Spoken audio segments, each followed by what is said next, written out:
Le Sud-Ouest, une identité basée sur de fortes complémentarités entre volcans, océans, montagnes et mers, partagée entre le pragmatisme paysan toulousain et l'idéologie philosophique politique girondine, la Gironde, terre de modération et d'universalisme, entre lumière, géographie et esprit de liberté.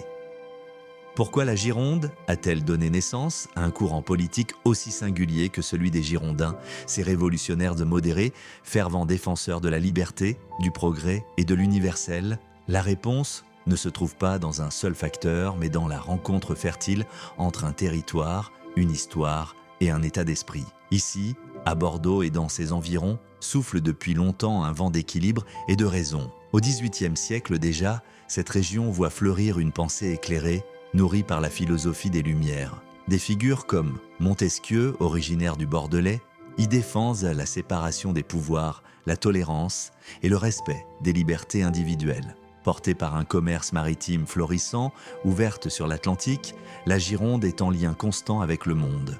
Cette ouverture géographique nourrit une vision politique fondée sur le dialogue, la modération et le refus des extrêmes. Mais cette terre est aussi façonnée par ses paysages doux et amples, par la lenteur des marées, le silence des forêts de pins, la puissance calme de la Garonne. Certains y perçoivent une harmonie tellurique, une énergie tempérée qui invite à la réflexion plus qu'à la rupture. La Gironde n'a jamais été un lieu de fracas ou de dogme, mais un sol pour la pensée nuancée, pour les réformes raisonnées, pour une révolution qui ne dévore pas ses enfants. Les Girondins ont porté cette voix avec courage, celle d'une révolution humaniste, d'un changement durable, d'un progrès sans fanatisme. Et même si l'histoire a parfois préféré le fracas des extrêmes, leur héritage reste vivant, dans les idées, dans les institutions et peut-être aussi dans le vent salé qui souffle encore sur les quais de Bordeaux.